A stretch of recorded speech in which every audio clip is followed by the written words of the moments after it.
Buongiorno a tutti ragazzi, oggi voglio fare melanzane spaccate con pomodorini. Ragazzi, questi pomodorini non li troverete da nessuna parte, non perché ce li ho solo io, ma perché mio fratello li ha coltivati quest'anno, quindi sono proprio senza medicina e senza nulla.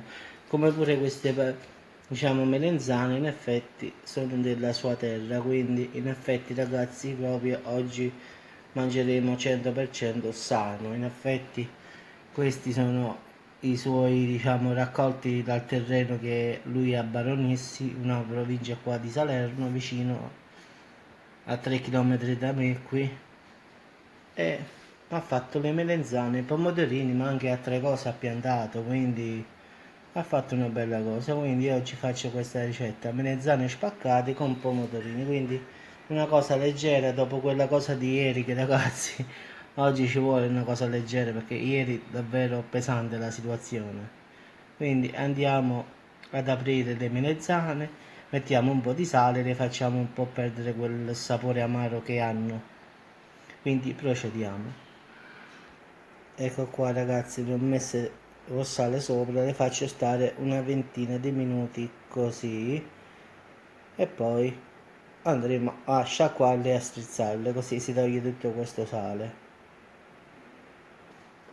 Ecco qua ragazzi, ho sistemato le melanzane, le ho strizzate, le ho sciacquate, ho messo i pomodorini, olio extravergine d'oliva e sale ragazzi. Quindi adesso andiamo ad infornare. Anzi, ci metterò due capperi puri e poi la vado a infornare ragazzi. Ecco ragazzi, un altro poco e abbiamo fatto.